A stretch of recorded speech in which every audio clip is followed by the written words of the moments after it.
क्या आप अपने सारे मॉड्यूल्स एग्जाम से पहले कंप्लीट कर पाए थे? जब आप टेस्ट सीरीज देते थे तो क्या आप उस टाइम सीरियस थे?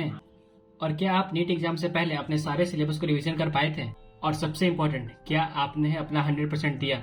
अगर इन सब का जवाब ना है तो आपको ड्रॉप लेना चाहिए। तो हेलो एवरीवन, मेरा नाम है नीलेश भारती और मैं एम्स कल्याणी का 3rd ईयर MBBS स्टूडेंट हूँ। तो इस वीडियो में मैं बताने वाला हूँ कि जब मैंने अपना फर्स्ट अटेम्प्ट दिया था जिसमें मेरे 485 मार्क्स आए थे, तो उस टाइम मैं क्या सोच रहा था कि मुझे ड्रॉप लेना चाहिए या नहीं।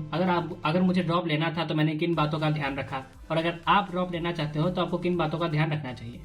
तो बिना किसी देर किए वीडियो में आगे बढ़ते हैं। देखो, मैं अब भी कहूंगा, जब आप नीट की तैयारी कर रहे थे और जब आपने किसी चैप्टर को पढ़ा और उस चैप्टर को पढ़ने के बाद अगर आप उसी चैप्टर का जो प्रीवियस ईयर क्वेश्चन है वो आप कर पाते थे जब आप मॉड्यूल सॉल्व कर रहे थे, तो यानी आप नीट निकाल सकते हो। आपने कुछ बेसिक मिस्टेक्स किया है जिससे आपका नीट में इस बार सिलेक्शन नहीं हो पाया, तो इस साल आपको उस बेसिक मिस्टेक्स का करेक्शन करना है। तो अगर आप खुद से पूछ रहे हो कि आपको ड्रॉप लेना चाहिए या नहीं, तो इसका जवाब मैं आपको देना चाहूंगा, बस आपको कुछ मिस्टेक्स का करेक्शन करना है।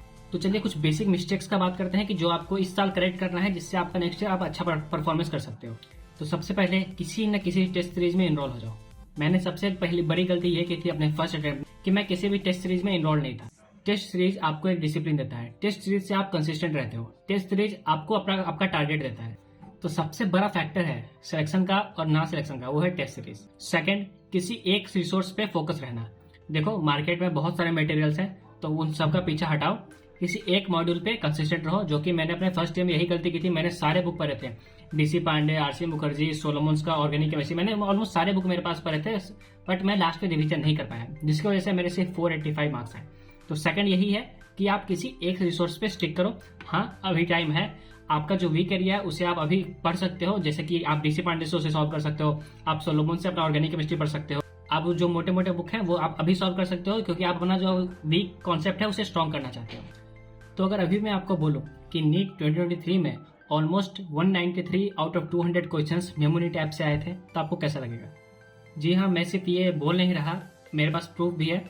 आप देख सकते हैं जो F1 पेपर है उसका क्वेश्चन नंबर और जो नीट का एग्जैक्ट क्वेश्चन था, और मेमोनीट ऐप का जो क्वेश्चन है उसका कौन सा क्वेश्चन नंबर आया था, आप अभी आप स्क्रीन पे देख सकते हो। उधर F1 लिखा हुआ है, बीच में क्वेश्चन है, और इधर मेमोनीट का जो क्वेश्चन नंबर है।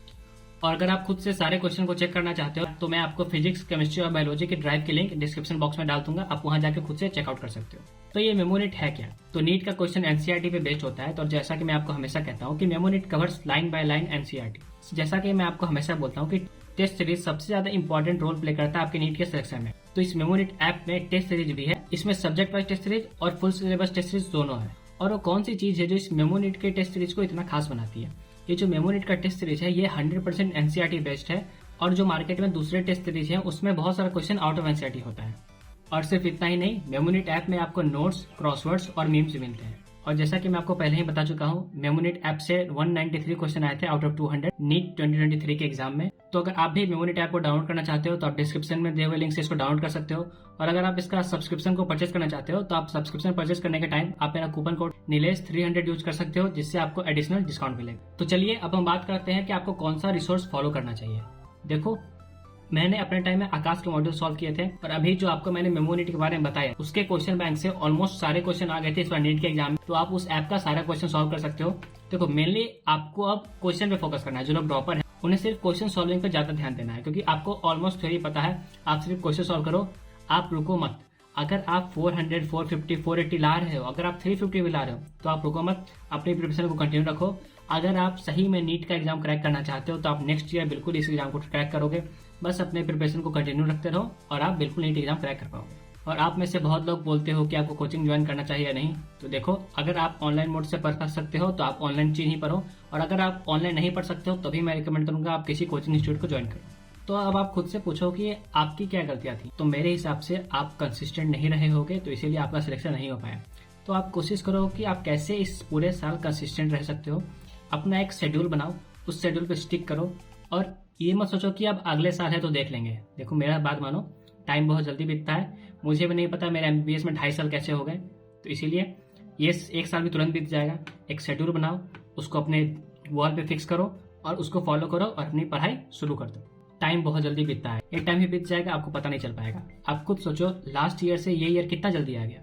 इतना जल्दी आ गया कि आप फिर से आपका सिलेक्शन नहीं हो पाया। जो लोग दूसरी बार ड्रॉप करने वाले, मैं उनके बारे में बात कर रहा हूँ, वो एक साल कितना जल्दी बीत गया कि आपका इस बार सिलेक्शन नहीं हो पाया। तो किसी भी चीज को कल के ऊपर मत छोड़ो, आप अभी से अपना प्रिपरेशन स्टार्ट करो।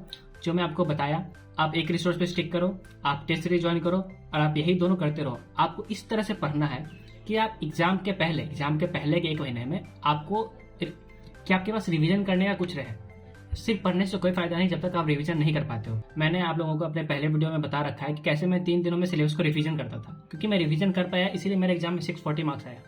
मैं अपने आप को एक ग्रेट स्टूडेंट नहीं समझता हूँ, मैं एक एवरेज स्टूडेंट हूँ। मैं अपने टेस्ट सीरीज में कभी 550 से ज्यादा मार्क्स स्कोर नहीं कर पाया, बट फिर मैं नीट में 640 आ गए। क्यों? क्योंकि मैंने रिवीजन किया। तो इसीलिए अगर आप रिवीजन नहीं कर पाते हो तो आप नीट में अच्छा नहीं कर पाइएगा। Revision is the key. आप अभी से इस तरह से प्रिपरेशन करो कि कैसे आप एग्जाम के आखिरी के 3 दिनों में आप पूरा सिलेबस को एक बार रिवीजन कर पाते हो। आपको लास्ट वीक में 2 बार रिवीजन करना अपने सिलेबस को, क्योंकि यही सिलेबस है, बहुत वोलेटाइल इन्फॉर्मेशन है। इनऑर्गेनिक केमिस्ट्री ले लो, ऑर्गेनिक केमिस्ट्री ले लो, फिजिक्स ले लो, फिजिकल केमिस्ट्री ले लो, और बायो तो एक अपना एक अलग पोर्शन बनाता ही है। और अगर आपके 100-150 आ रहे हैं, 200 मार्क्स आ रहे हैं, तो यार आप खुद सोचो कि क्या आपको इस सब्जेक्ट में इंटरेस्ट है। कि मान लेते हैं कि अगर आप MBBS ले भी लो, तो क्या आपको इतना इंटरेस्ट है कि आप इसे कंटिन्यू कर पाओगे? मेरी सलाह मानो, नीट ही अंत नहीं है। नीट के बाद, नीट एक शुरुआत है। नीट के बाद जो MBBS है उसमें और भी ज्यादा एफर्ट्स देने पड़ते हैं। नीट से और भी ज्यादा टफ है यहाँ की लाइफ एकेडमिकली। तो नीट अंत नहीं है। आप ये मत सोचो कि नीट निकाल के आप अच्छा लाइफ जी लोगे, नहीं। नीट शुरुआत है। आगे आपको बहुत सारी कुर्बानियां देनी पड़ती हैं, बहुत सारे सैक्रिफाइसेस देने पड़ते हैं। तो मेरा सलाह मानो, आप खुद से पूछो कि आप सही में नीट करना चाहते हो। नहीं करना चाहते तो छोड़ दो, कोई दूसरे स्ट्रीम में जाओ।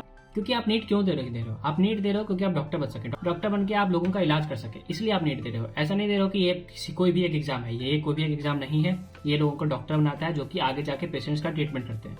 तो अगर आपको इस फील्ड में इंटरेस्ट है तो ही आओ, नहीं तो छोड़ दो। तो इसी के साथ इस वीडियो को मैं एंड करना चाहूंगा। तो शायद आप लोगों को पता चल गया होगा कि आप लोगों को ड्रॉप करना चाहिए या नहीं। अगर आपको कोई भी डाउट है इस वीडियो से रिलेटेड, तो आप इस वीडियो के कमेंट सेक्शन में कमेंट कर सकते हो, जिसका मैं आंसर करने की कोशिश करूंगा। तो मिलते हैं नेक्स्ट वीडियो में, तब तक के लिए बाय बाय।